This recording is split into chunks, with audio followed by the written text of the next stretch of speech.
चलें, तो अब हम वेरिएशन की बात कर रहे थे ना। हाँ, तो इसमें मैं आपसे कह रहा था कि मुश्किल पार्ट जो था वो रेशो वाला था। रेशो वाले सवाल अक्सर वो थोड़े बहुत उल्टे सीधी चीजें कर देते लोग उसमें। वो मैंने आपको एक केस सिखा दिया, ठीक है। अब आ जाए वेरिएशन की तरफ। वेरिएशन में भी भाई पहले तो दो बातें समझनी, ठीक है। एक तो ये होता है कि आपके पास जितने भी सवाल ये आते हैं ना, इसमें आपसे ऐसे होता है कि आपको कोई सवाल मिलता है, ठीक है, और उसमें आपको कहता है कि मिसाल के तौर पे जब x5 है तो उस वक्त y2 है। सही है। जी सर। और फिर कह देता है कि बताओ x क्या होगा जब y मिसाल के तौर पर 10 हो जाए। सही है। तो एक केस तो ये है, यानी एक रिलेशन आपको नोन दिया जाएगा, पूरा कंप्लीट नोन रिलेशन चाहिए आपको, और एक अननोन रिलेशन होगा। सही है। ये आपका सीधा सीधा प्रोपोर्शन मेथड का सवाल है। सही। अगर आपको कोई एक वेरिएबल पूछा है और कोई एक रिलेशन पूरा दिया हुआ है तो फिर आप प्रोपोर्शन मेथड से करें। सही है। दूसरी चीज आती है जब वो आपसे कहता है construct a formula, construct a relation, या write an expression for x in terms of y, इस तरह की चीज। सही है। जिसको आप करते हैं इसके मेथड से। सही। याद है थोड़ा बहुत? जी सर। याद है। बस ये दो चीजें हैं इस टॉपिक, और कुछ भी नहीं है। अब इसमें गड़बड़ क्या होती है कि हम लोगों ने के मेथड सिखाने के चक्कर में प्रोपोर्शन मेथड को बेड़ा गर्क कर देते हैं। हम के मेथड सिखाने के चक्कर में पड़ जाते हैं और फिर हर सवाल के मेथड से ही करवाते हैं। सही। चलें, अब जैसे क्वेश्चन नंबर 2 है, 2 से शुरू कर रहा हूं, 1 से शुरू नहीं कर रहा। अब क्वेश्चन नंबर 2 में क्या कह रहे हैं? It is given that y is inversely proportional to the square of x। अब इन सवालों में एक गलती ये होती है कि हम भूल जाते हैं कि दो चीजें क्या हैं। एक चीज यहाँ क्या दी हुई है आपको, y, और दूसरी चीज क्या दी हुई है? X square. हाँ, स्क्वायर ऑफ x। अब यहाँ गलती होती है, जल्दबाजी में लोग सिर्फ स्क्वायर देख पाते। सही है। तो पहली चीज तो आपको ये ध्यान रखना है कि सिर्फ x दिया हुआ है, x का स्क्वायर या x का स्क्वायर रूट या इस तरह की कोई चीज तो नहीं दी हुई। सही है। तो दो चीजें हैं कि y जो है वो x स्क्वायर के इनवर्सली प्रोपोर्शनल है। अब ये वाला हिस्सा अहम है, ठीक है। ये जो चीज आपको दी हुई है ये कहलाती है प्रोपोर्शनैलिटी। सही है बात? जी सर। तो प्रोपोर्शनैलिटी दी हुई है और उसके बाद कह रहे हैं एंड दैट, और फिर उसके बाद एक पेयर दिया हुआ है, पूरा नोन पेयर। क्या कह रहा है उसमें कि जब y 48 है तो x कितना है, 1/2। ये पूरा नोन पेयर है तुम्हारा। सही है। याद है? बात समझ में आ गई? जी सर। अब उसका पहला पार्ट देखिए। उसने पहले पार्ट में आपसे बाकायदा कहा है find the formula for y in terms of x। अब जब बात कही जाती है ना फॉर्मूला, फॉर्मूले का मतलब तो यही होगा कि इक्वेशन ही बनानी है। सही है। जी अब वो कह रहा है find the formula for y in terms of x। अच्छा, मुझे जरा फर्क बताइएगा। मैं आपसे अगर कहूं जो बात लिखी है यही कहूं, मैं कहूं find the formula for x in terms of y, या मैं आपसे कहूं find the formula for find the formula in terms of x and y, इन तीनों बातों में क्या फर्क है? सर, सब्जेक्ट का फर्क है। सब्जेक्ट का फर्क, यानी कि इसमें जो है ये जो भी लिखा हुआ है इसमें सब्जेक्ट क्या होना है? वाई। y। अगर मैं कहूं find the formula for x in terms of y, x. x। X subject. और अगर मैं कहूं find the formula connecting x and y, या find the formula in terms of x and y। Sir तो कोई सा भी सब्जेक्ट आ सकता है। ठीक है। आप किसी को सब्जेक्ट बनाएं या ना बनाएं फर्क नहीं पड़ता। सही है। जी अच्छा, अब इसमें थोड़ा सा ये स्टेप्स नोट डाउन कर लीजिएगा, वैसे मैं यहाँ भी लिख देता हूँ। सबसे पहली चीज, कंस्ट्रक्ट ए प्रोपोर्शनैलिटी। सबसे पहले प्रोपोर्शनैलिटी बनाएंगे आप। सही है। दूसरा, convert it into an equation. उस प्रोपोर्शनैलिटी को किसमें कन्वर्ट कर लें? इक्वेशन में। सही है, जिसमें कौन मौजूद होगा? के। उसके बाद फाइंड के, ठीक है, और उसके बाद फिर finalise the equation in terms of X and Y. सही है, ये बातें मैंने लिख दी हैं ताकि बार बार मुझे बतानी नहीं पड़े। तो ये जो येलो से मैंने चीज लिखी हुई है ना, इसको मैंने कहा ये प्रोपोर्शनैलिटी है। अब ये वर्ड्स में है, इसको मैथमेटिकल फॉर्म में लिखोगे तो क्या हो जाएगा? y की जगह तो लिख दोगे y, y is inversely proportional, तो फिर आपका आएगा ये साइन, ये कहलाता है साइन ऑफ प्रोपोर्शनैलिटी। सही है। जी सर। अब अगर मैं कह रहा हूं inversely proportional to square of X, तो क्या ऐसे लिखा जाएगा? नहीं सर, इसका क्या मतलब? Directly proportional. ये डायरेक्टली लिख दिया, ठीक है। तो अगर इनवर्स लिखना है तो 1/x²। सही है, यहाँ तक बात समझ में आ गई? अच्छा, अब इसमें भी चार बातें बता रहा हूँ, वो सुन लो। एक तो यही बात है जो लिखी हुई है कि y is inversely proportional to the square of x। सही है, एक तो हो गई y is inversely proportional to the square of x।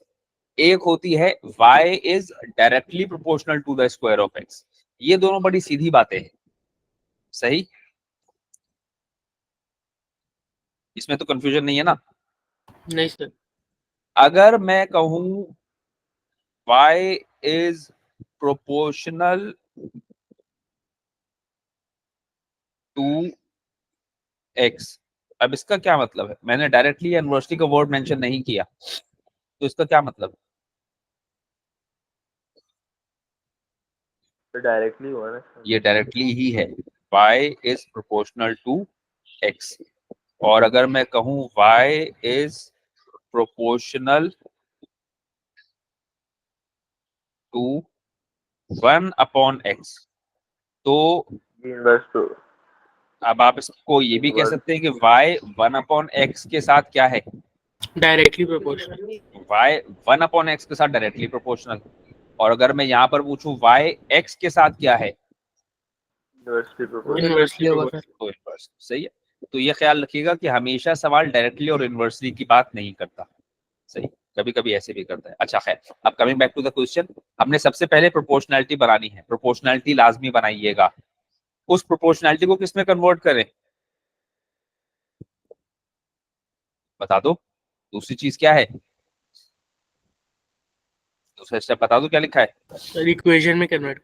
Convert the equation में प्रोपोर्शनैलिटी ये इनटू इक्वेशन, यानी कि साइन ऑफ प्रोपोर्शनैलिटी की जगह क्या आ जाएगा? Sign of equal to. Equal और जैसी साइन ऑफ इक्वल टू आया, आपको एक कांस्टेंट के। लगाना पड़ता है कि, तो जी आप सर। इसको फिलहाल ऐसे भी लिख सकते हैं, या अगर आपको समझ में आए तो y equal to k/x² directly लिख दें। सही हो गया? जी जी सर। ये बात तो पता होगी ना कि जब हम कांस्टेंट लगाते हैं तो इक्वलिटी क्यों आ जा, इक्वेशन अपना इक्वल टू का साइन क्यों आ जाता है? ये रीजन पता है? चलो गुड है, बताता हूँ। अच्छा, अभी बताता हूँ ये बात। अच्छा, ये मैंने इक्वेशन बना ली, ठीक है, ये जो है ना, ये मेरी इक्वेशन बन गई। बट इस इक्वेशन में मसला सिर्फ क्या रह गया? इस इक्वेशन में मसला क्या रह गया? ये इक्वेशन फाइनल नहीं हो सकती। इक्वेशन तो बन गई है, लेकिन मसला क्या है इस इक्वेशन में? इस इक्वेशन में के मौजूद है और हमें अपना के हटाना होता है। सही है बात? जी। अब के तो तभी पता चलेगा ना जब y और x पता हो तुम्हें। जी सर। तो सवाल ने एक पेयर बताया होता है, किसी ना किसी तरह बताया होता है वो आपको, ठीक है। अब वो बोल के बताए या खामोशी से लिख के बता दे, लेकिन बताया होता है। सही है, तो उसने आपको बताया हुआ है कि जिस वक्त y 48 है उस वक्त x कितना है? बता दो यार, क्या बात है। 1/2 1/2। तो आप इसी इक्वेशन को यूज करें, आप लिखते हैं यहाँ पर k equals to X square Y, पहले तो ये लिखते हैं, और फिर k इक्वल्स टू 1/2 का स्क्वायर मल्टीप्लाई बाय y की जगह क्या लिखते हैं आप 48, और ये हो गया k equals to 1/4 multiply by 48 which means 12। 12। सही है। अब ये k आ गया आपके पास। अब जैसे ही k आ गया तो वापस क्या करेंगे, आप कहाँ जाएंगे बताइए। वापस आप चले जाएंगे इसी इक्वेशन के पास, और इसमें k को रिप्लेस कर देंगे किससे 12 से। तो फाइनल इक्वेशन होगी y equals to 12/x square. सही है बात। ये 4 बातों का ध्यान रखिएगा आप। क्लियर है, क्लियर होगी बात। जी सर। अब पार्ट ए करने के बाद जब तुम पार्ट बी पर पहुंचे ना, तो पार्ट बी में तुमसे क्या कह रहे हैं कि वैल्यू बताइए किस चीज की, x की, जब y क्या है 3। सही मेरे भाई। जी सर। जी सर। अब देखिए, अगर मेरे पास एक वेरिएबल की वैल्यू मालूम करनी है और दूसरा वेरिएबल पता है और इक्वेशन मौजूद है अभी, तो सबसे बेहतरीन क्या है, इक्वेशन यूज करो और वो वेरिएबल पता कर लो। ठीक है। जी। लेकिन अगर यही वाला पार्ट बगैर इक्वेशन के दिया जाए, सही है, आपसे कहा जाए कि जी x बताइए जब y 3 है, और इक्वेशन मालूम ना करवाई हो और ना ही इक्वेशन बताई हो, तो उस वक्त इक्वेशन नहीं बनाओगे, उस वक्त प्रोपोर्शन मेथड करोगे। सही है। हमारे यहाँ बच्चों को जो है वो प्रोपोर्शनल मेथड या तो सिखाया नहीं जाता, या के मेथड के चक्कर में बताते नहीं है, या अल्लाह जाने क्या, तो उसमें फिर बच्चा इक्वेशन बनाता है खामखाई। इक्वेशन बनाने के उसमें कोई नंबर नहीं मिलते। तो अभी इक्वेशन मौजूद है, तो I am using the equation y equals to 12/x square. तो पहले x स्क्वायर को यहाँ ले गया, 12/y यहाँ ले आया। सही है। x स्क्वायर हो गया 12/3 विच इज 4। तो x की वैल्यू आ गई ±2। ये बात सही हो गई।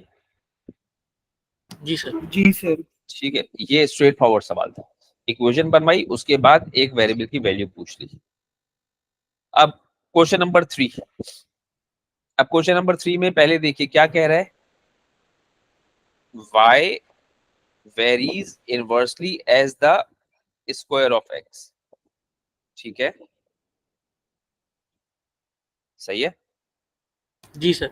अब जरा सुनिएगा, जो मैंने देखा है लोगों को करते हुए, अभी मैं वो लिख रहा हूं। तो पहले करते हैं y is inversely proportional to x square। ये तो सही लिखा मैंने। जी। फिर y is equals to k/x square, ये भी सही लिखा मैंने। जी सर। सही है। फिर आपको y, अब इसमें से k की वैल्यू पता करनी पड़ेगी, तो आपको एक पेयर चाहिए जो पता हो, वो पेयर ये रहा।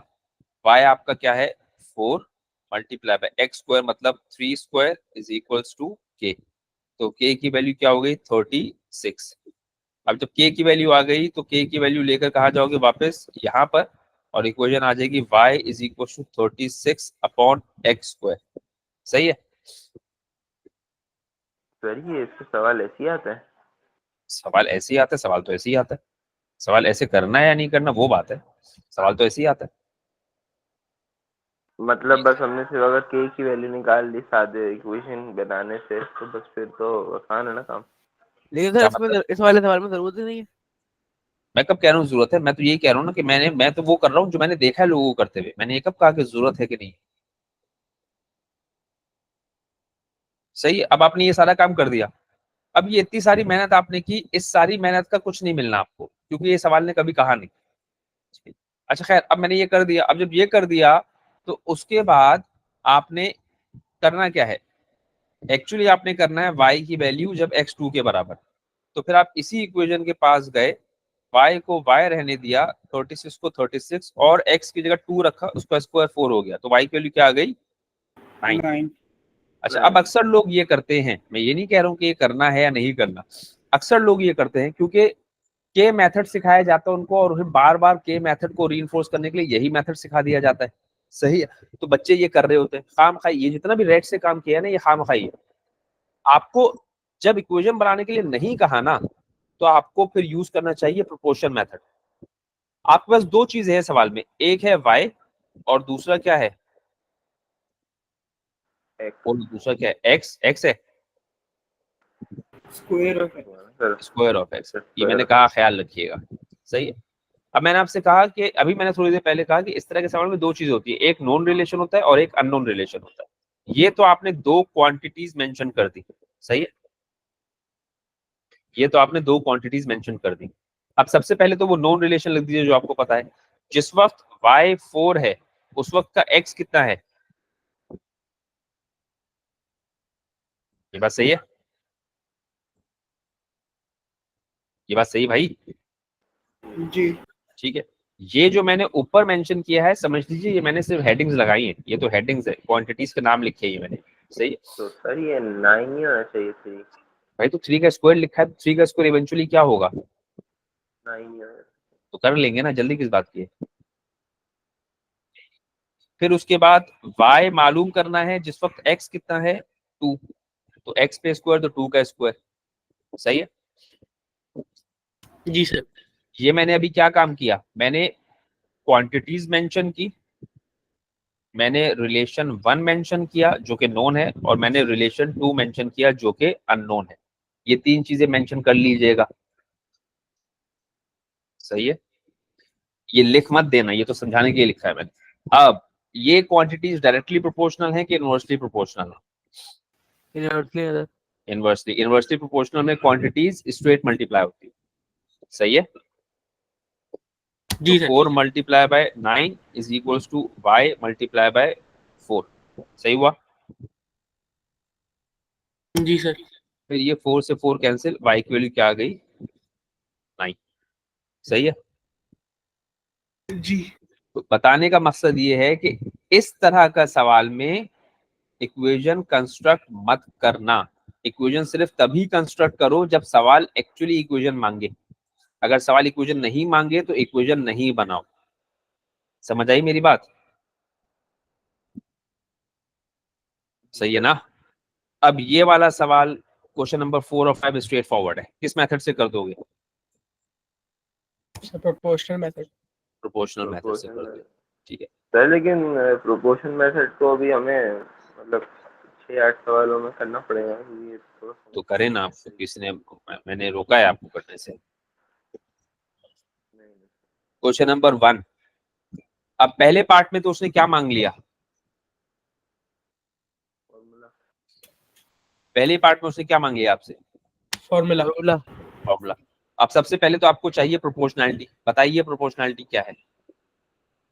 Sir y is inversely proportional y to is equals to y k is upon inversely, मैंने कहा प्रोपोर्शनैलिटी लाजमी बनेगी, आवाज आ रही है, x square सर। है राफिद, जी सर। मैंने कहा ना प्रोपोर्शनैलिटी लाजमी बनेगी। सर पहले ये स्टेप शो करना जरूरी है। हाँ जरूरी है, मैंने कहा है ना तो जरूरी है, अपनी मर्जी करनी है तो मेरी क्लास में क्यों बैठे। प्रोपोर्शनैलिटी लाजमी बनेगी, उसके बाद इक्वेशन बनेगी। y को के अपॉन एक्स को डायरेक्टली नहीं बनाएंगे आप, सही है, मुझे पता है आप बना सकते हैं, बहुत ज़हीन है, ठीक है। तो जहानत अपने अपने पास रखें, जो मैं बता रहा हूँ वो करें। अच्छा, y को के अपॉन एक्स स्क्वायर तक पहुंच गए, उसके बाद क्या चीज होती है, बता दो उसके बाद क्या।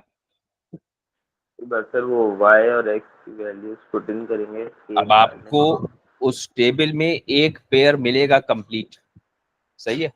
तो वो एक कंप्लीट पेयर कौन सा है, ये रहा। 3 और 4। अब आपने y की जगह 4 रखा, k की जगह k रखा, x की जगह 3 स्क्वायर रख दिया, तो k की वैल्यू आ गई आपके पास 36, सही है। अब आप उठाकर इसको ले जाइए वापस स्टेप नंबर 2 के पास, और y is equal to 36 upon X square. ये ख्याल रखना कि उसने इक्वेशन बनाने के लिए कहा किस तरीके से बात था, जो बात उसने करी है उसमें y को सब्जेक्ट होना है तो इक्वेशन सही है, सही है, सही बात।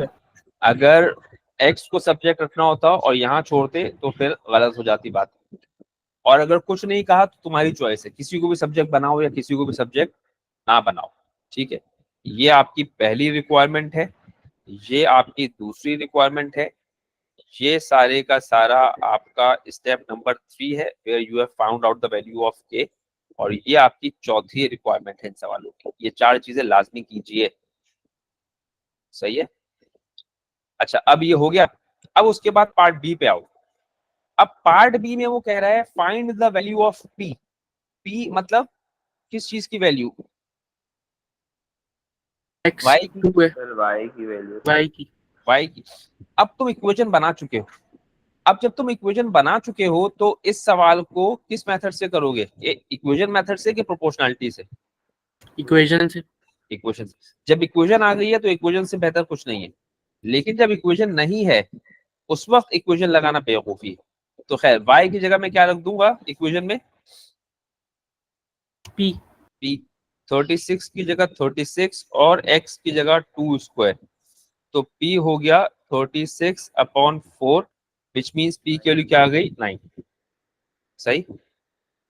उसके बाद 2 वैल्यूज ऑफ q। अब वही वाली बात आ गई, q मतलब x। सही है ना? जी। अब आपने वही इक्वेशन में जाना है, इस दफा इक्वेशन में y की जगह क्या रख देंगे आप? 1 1 इक्वल टू 36 की जगह 36, x की जगह आप क्या रख देंगे? q square. q स्क्वायर बराबर हुआ 36 के, और q बराबर हो गया +-6। तो q की एक वैल्यू 6 हो गई, एक वैल्यू -6 हो गई। ये बात सही है? जी सर। अब जरा ध्यान से सुन लीजिएगा बात। मुझे पता नहीं कि सवाल मुझे मिलेगा ऐसा कि नहीं मिलेगा। ये जो पार्ट बी है ये पार्ट ए होता, और पार्ट ए होता पार्ट बी। यानी कि होता क्या, आपसे पहले वो p की वैल्यू पूछता और उसके बाद आपसे इक्वेशन बनवाता। सही है। जी। जी। अब यहाँ होती है गड़बड़, जब हम आपसे इक्वेशन बाद में बनवाते हैं और वेरिएबल पहले पूछ लेते हैं, तो हमारे स्टूडेंट्स को के मेथड से वेरिएबल निकालने आते, तो वो इक्वेशन भी पहले बना देते हैं। समझ आ रही है बात? यानी जब मैंने वैल्यू ऑफ p पूछी है, अब आपको आते ही के मेथड है सिर्फ, तो आपने पार्ट ए में ही जो है वो इक्वेशन बना ली और फिर उसके बाद p पता किया। ठीक है, बात समझ में आ रही है ना मैं क्या कहना चाह रहा हूँ? जी जी। जी जी। उसके बाद जब आप पार्ट बी पे पहुंचे तो वो अब आपसे बाकायदा कह रहा है कि इक्वेशन बनाओ। अब वो इक्वेशन तो आप पार्ट ए में बना चुके, यानी कि आपने वहां टाइम जाया कर दिया अपना इक्वेशन बनाने में। अब आप पार्ट बी में क्या करेंगे? दोबारा इक्वेशन बनाने के स्टेप्स शो करेंगे लाजमी, क्योंकि ये तो हो नहीं सकता कि आप उसको ये कहते हैं कि मैंने पार्ट ए में बनाई भी, वहां से जाके देख लो।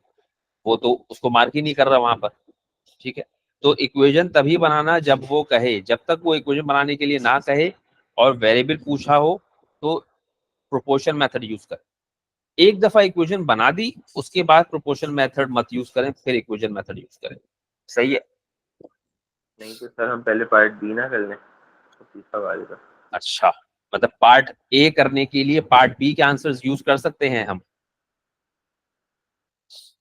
पार्ट ए करने के लिए नहीं ना सर, मतलब हम यानी कि पार्ट बी में इक्वेशन बनाओगे और पार्ट ए में आके इक्वेशन यूज कर लोगे अचानक से, तो मैं उसी वक्त पूछूंगा ये इक्वेशन कहाँ से आई।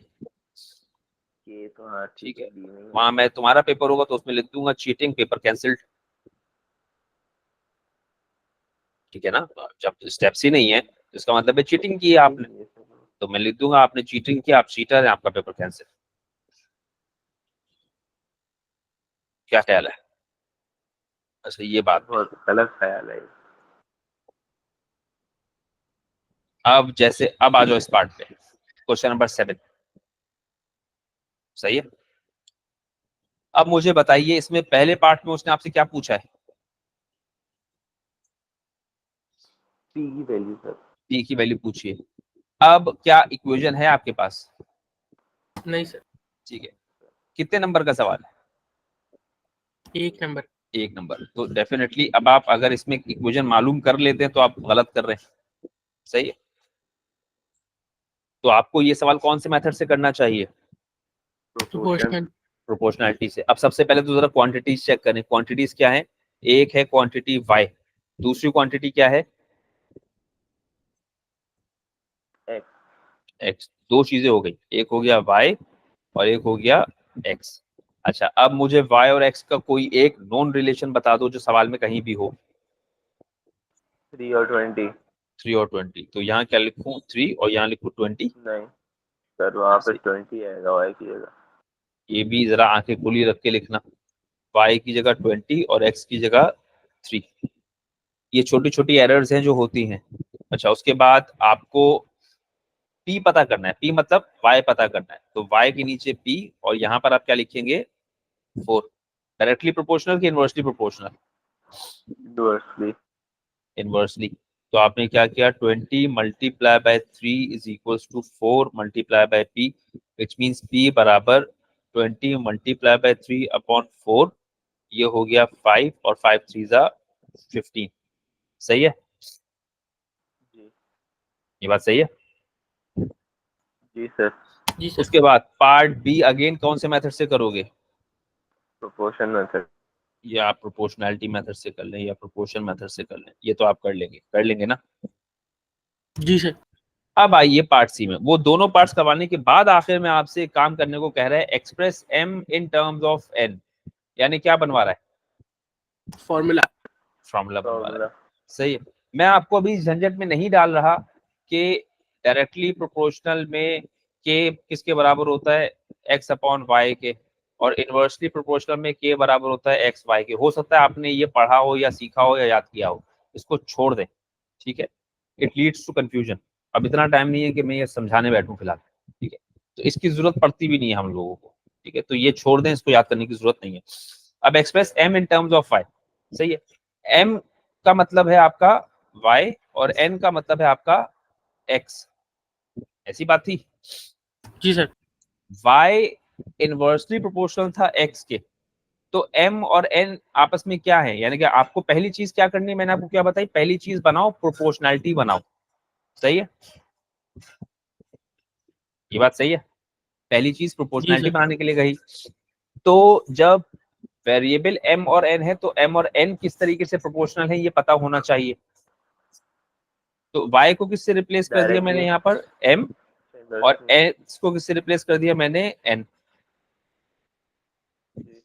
सही है बात? जी सर। तो अब ये क्या है, इनवर्सली प्रोपोर्शनल कि डायरेक्टली प्रोपोर्शनल? इनवर्सली। तो m is inversely proportional to n, ये मैंने सही लिखा? जी ये मैंने सही लिखा? जी सर।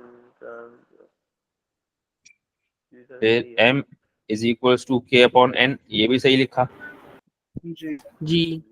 उसके बाद k की वैल्यू मालूम करने के लिए मुझे एक नॉन रिलेशन चाहिए है, ऐसे ही है? 20। अब जब आप पार्ट सी पे पहुंचोगे आपके पास कितने नॉन रिलेशंस होंगे? 3 2 तीन। तो क्यों, पार्ट बी भी किया होगा ना मैंने, ठीक है ना? जी जी। वो तो अभी नहीं किया लेकिन डेफिनेटली किया होगा। 3 रिलेशंस हो गए, जो सा दिल चाहे यूज कर लीजिए। एहतियातन हम लोग यही कहते हैं कि वही यूज करना जो सवाल ने डिफाइन किया था, यानी 20 और 3 ही यूज करना। सही है?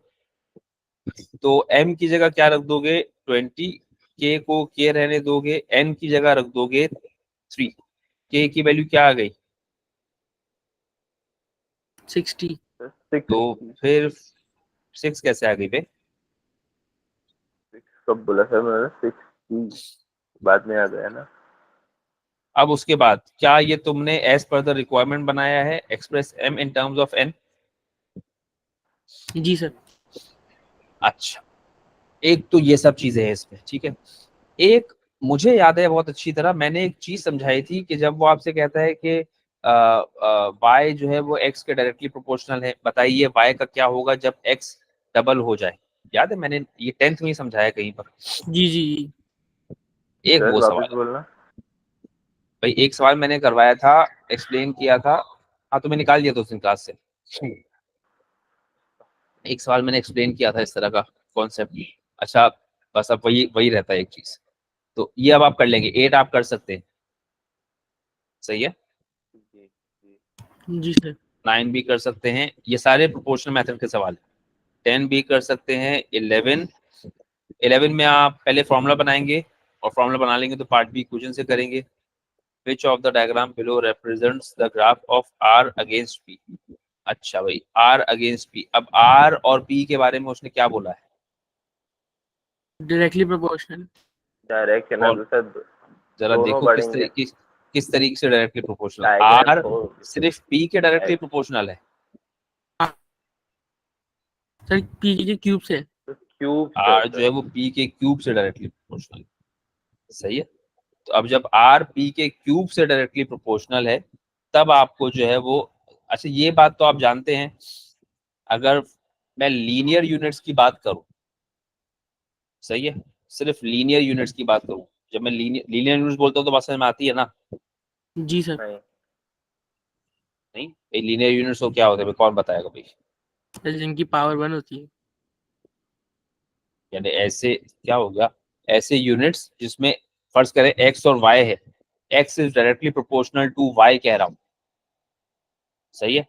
अब अगर एक्स ठीक इज है। डायरेक्टली प्रोपोर्शनल टू वाई मैंने आपसे कहा है, तो ये दोनों के दोनों लीनियर यूनिट्स हैं, इसमें से किसी पे भी स्क्वायर या किसी पे भी क्यूब नहीं है, जी। ठीक है। तो अगर मैं लीनियर यूनिट्स की बात कर रहा हूँ और मैं कह रहा हूँ कि दे आर डायरेक्टली प्रोपोर्शनल और उसकी इक्वेशन बनाने, उसकी ग्राफ बनाने के लिए कहता हूँ, तो उसकी ग्राफ कैसी बनती है? तो उसकी तो ग्राफ सीधी स्ट्रेट लाइन। एक स्ट्रेट लाइन बनती है, सही है। उसकी ग्राफ डायग्राम 4 एक, की तरह ना सर।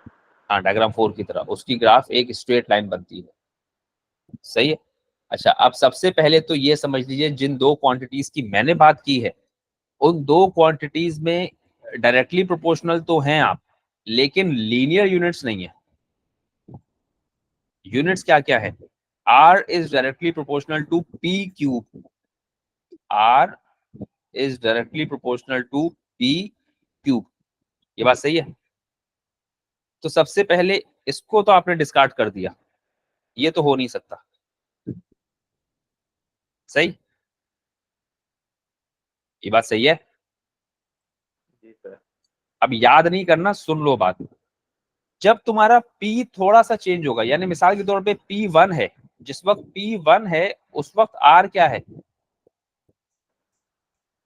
वन ही होगा ना सर। R भी 1 होगा, यानी अगर P1 है तो R 1 है, अगर P2 है तो R क्या है? 8। 8। अगर P3 है तो R क्या है? 27। 27। और अगर P4 है तो R क्या है? 64। 64। सर उल्टा नहीं होना चाहिए। तुम देखो, तुम्हारे सामने किया मैंने, R is equal to P cube बनाया मैंने एक तरीके से। तो R equal to K P cube होता है ना। मतलब मैंने पूरा नहीं लिखा ना, K तो मुझे नहीं पता ना, लेकिन ये पता है कि अगर P1 है तो R फिलहाल 1 तो होगा, P2 है तो R 8 तो हो जाएगा, P3 है तो 8 R क्यों होगा? 27 तो। भाई P की जगह 2 क्यों रखो होगा तुम जरा, P की जगह 2 रखो, अच्छा सही है। P की जगह 2 रखो जरा। जब सही है P ठीक की है जगह सर। 2 रखा तो फिलहाल R क्या है, मतलब मुझे K नहीं पता, मैंने K को फिलहाल अभी सिर्फ 1 माना हुआ है, और ज्यादा हो जाए तो फिर तो बात ही अलग है। मैं ये लेके चल रहा हूँ अपने जहन में फिलहाल, मुझे सिर्फ ठीक है अंदाजा ठीक ही करना है ना, इक्वेशन तो नहीं चाहिए मुझे, सही है। तो P की जगह 2 रखोगे तो R की वैल्यू 8 ही आएगी ना यार, है। जी जी। सही। यानी आप देख रहे हैं कि P बहुत थोड़ा सा बढ़ता है तो R एकदम बहुत तेजी से ऊपर चला जाता है, ये बात सही है। P के थोड़ा सा बढ़ने की वजह से R बहुत तेजी से ऊपर जा रहा है। यहाँ तक बात समझ में आ रही है भाई मेरे? जी सर। अब जरा मुझे बताइए डायग्राम 5 होगी या नहीं होगी, होगी तो क्यों होगी और अगर नहीं होगी तो क्यों नहीं होगी? नहीं होगी सर। वजह बताएं 5 क्यों नहीं नहीं होगी होगी? सर, वो तो गिर रहा है सर। एंड में गिर रहा है वो। क्योंकि उसमें वो शुरू से ही गिर रहा है, ठीक है। जैसे जैसे P आगे बढ़ रहा है R गिरता जा रहा है, तो ये तो हो नहीं सकता, सही है ना। इसकी रीजन समझ में आ गई? जी। ये भी नहीं हो सकता। फिर उसके बाद आप आ गए डायग्राम 3 बताइए। ये भी एंड में गिर रहा है। सर ये यानी एंड में तो और तेज हो जाना चाहिए था आर की ग्रोथ, जी।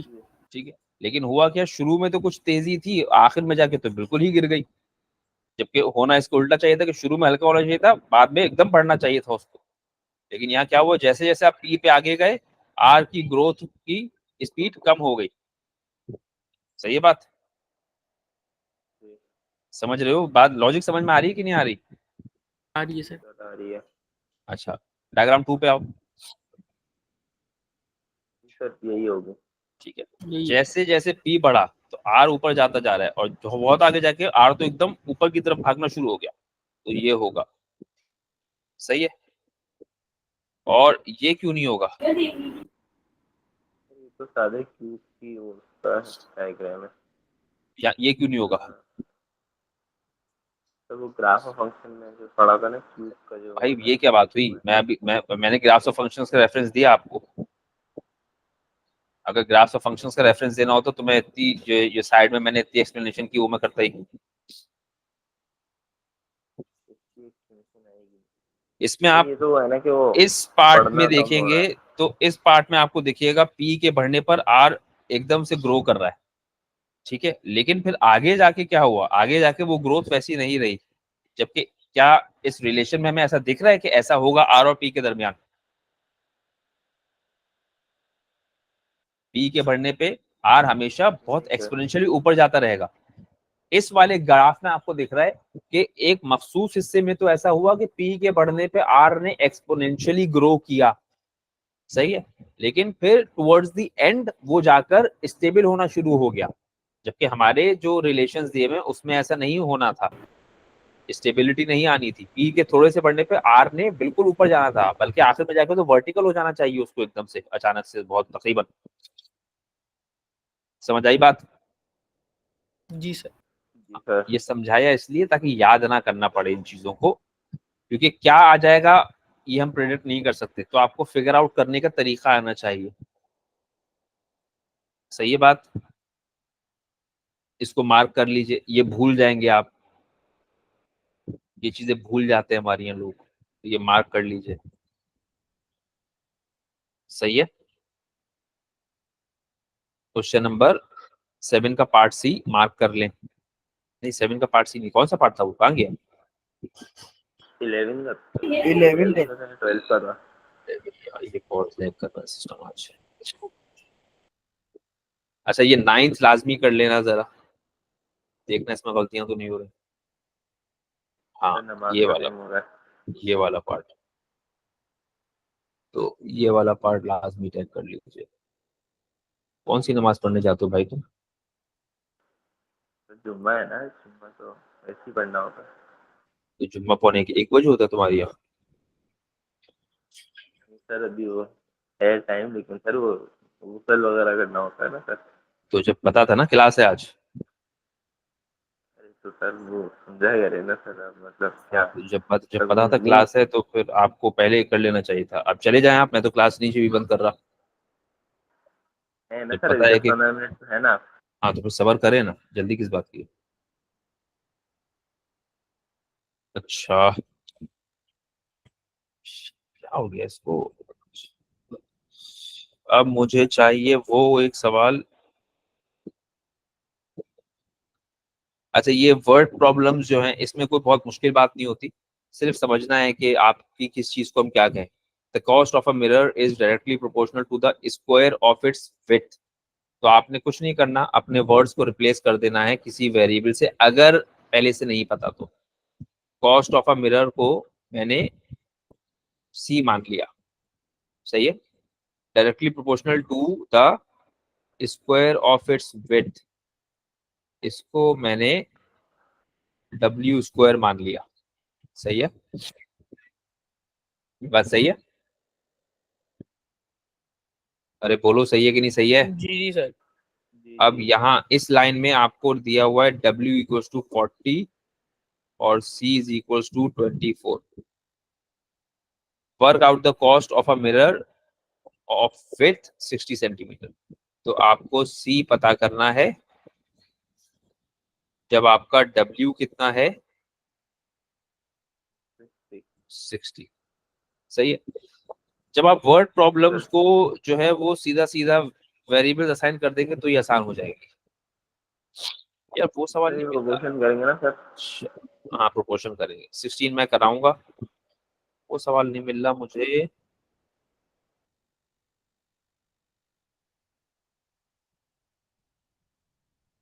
रह जाएंगे। हाँ, ये चलो अब बस। ये वाला सवाल, एक ये, मैं सर्कल कर रहा हूँ जो जो मुझे समझाना है। ये ऊपर था। और कर दिया ना मुझे, ये आप कर लेंगे, ये भी आप कर लेंगे, ये सब बेकार है, ये चल। ये वाले सवाल जो मैंने सर्कल किए ये मुझे समझाने हैं, बाकी सारे के सारे आप कर सकते हैं। ये मैंने सेव कर दिया है ड्राइव में, तो अगर आप चाहें तो उसको निकाल के इसकी प्रैक्टिस कर लें। बस जो मैंने सर्कल किए मैं वो छोड़ दीजिएगा, वो मैं एक्सप्लेन करूंगा। एक पार्ट और था, और ये ग्राफ वाला एक ही सवाल था, मैंने एक्सप्लेन कर दिया। ऐसे कुछ सवाल मैं आपको ग्रेड 9th में करवा चुका हूँ। मैंने एक वर्कशीट दी थी सेकेंड टर्म के आखिर में, उसमें हमने ये सवाल इस तरह की चीजें कुछ एक्सप्लेन की थी, शायद शायद सेकेंड टर्म के आखिर में दी थी। खैर, एक तो अब मुझे सिर्फ वो वाले समझाने कि एक रिलेशन हाफ हो गया तो दूसरे पर उसका क्या असर पड़ेगा, वो समझ लीजिएगा ढंग से, वो भूल जाते हैं। चलें फिर अब इसको करेंगे इंशाल्लाह, कल कंटिन्यू करेंगे। कल ये वाले जो मैंने सर्कल किए